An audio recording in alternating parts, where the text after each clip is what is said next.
My grandmother. I promise, just for me. My grandmother from Galway was Sinn Féin. De Valera came to New York in 1921 or two, I can't remember, and stayed in her home or visited her home on Staten Island in West Brighton.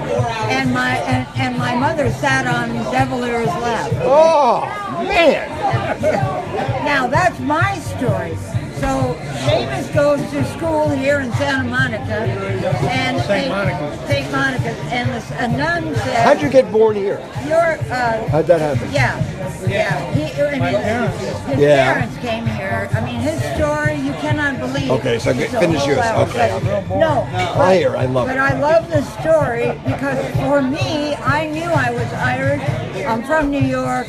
You know, I know the Catholic faith, the whole thing. So I already had an established thing when we met. You did. I see. And he asked his father. You take it from there. I asked my father deserted the family when I was like 7. 7. When I was a teenager. That was here. Yeah, here. Yeah, right. Go ahead. 6th and Broadway. Wow. Anyway, so. And had to go to be served. I became a juvenile delinquent at some point. So my father, he was in Missouri, Kansas City, so he sent for me. So I went back there, I lived with him for a year, I couldn't stand it. And one day I asked him, I said, I understand our last name is Irish. Ooh, you had no idea before that. I mean, no idea yet. Delaney. So he says, my dad took another swig of his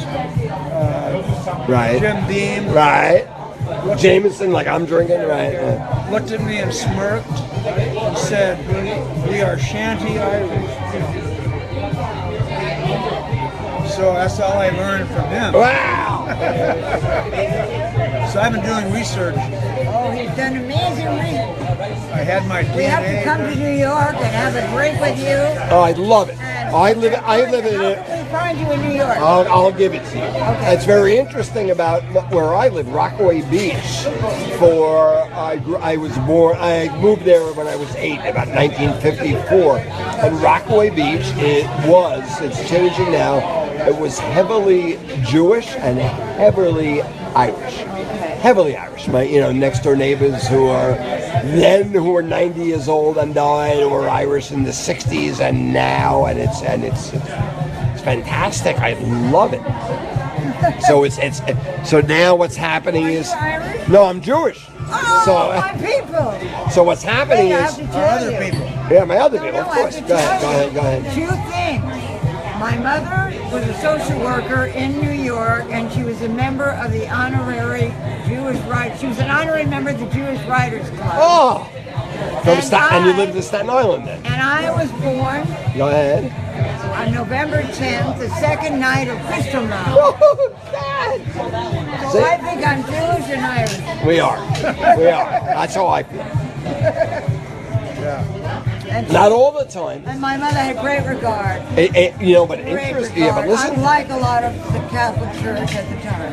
I was brought up in Rockaway, and when I was younger, in the neighborhood, I wore a skull cap as Orthodox Jews would, and I was taught. Scorpio Orthodox. I was taught to not go by the Irish neighborhood, so they'd beat me up. Yeah.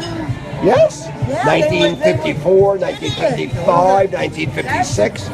Not horror. Who is it? Why? What happened? No, What? I mean, because. Oh, it was horrible. Terrible. Terrible. I've left, so I can't apologize. No, you can't. But I would if I was still there. Good. And I've been lying if I said it doesn't go on to a lesser There extent. was a neighborhood there that here a few years ago, maybe 20 years ago or so, there was a big Jewish people were being attacked all the time there. Levittown or no, not Levittown. Not like maybe Brooklyn somewhere, Crown Heights or something. Crown Heights. Yeah. That wasn't. That was by island people or black people, not by Irish. Yeah, that wasn't Irish at all. The Irish were misled. Correct. That wasn't Irish. Totally misled. Yes, is that it? spiritual calling. Right. Because Now, why did they mislead him? To keep them in the fold, or what was? Oh, absolutely. That's what they all. That's what the whole thing of religion is. Just people. had to have an enemy. They had Right. to scapegoat somebody, and Hitler brought it to a science. You know. That's exactly He right. did, and the Irish fell for it, and the church never made up for it. And you know, I've thought about this a lot. In fact, in the LA Times today, there's a very interesting documentary called "Germans and Jews." Yeah. Sounds really good. Oh, look. And there's another one.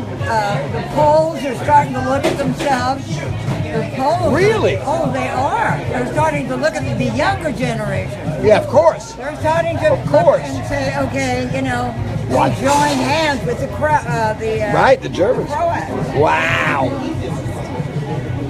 Anyway, Wow. and you know, in some way, like I was saying, Seamus this morning, in some way, you know, I've always been drawn to this history to try to understand, because I was born at the time when it all began with the burning of all the Jewish synagogues Right. in 1938 That's on it, November right. 9th and 10th. Exactly, Kristallnacht, People being right. shipped off. So I don't know. Ever since I recognized that, but it's like I was saying, you know, like the Irish have never told their story. Without a doubt. And the first time it occurred to me, Bruce, is when I went to a bar mitzvah. And I'm sitting there, and I'm listening to the history of the Jewish people. Right. They suffered, you know, saying, well, how come we have to listen to the Mass in Latin? How come we don't have? Exactly. Anyway. Fantastic.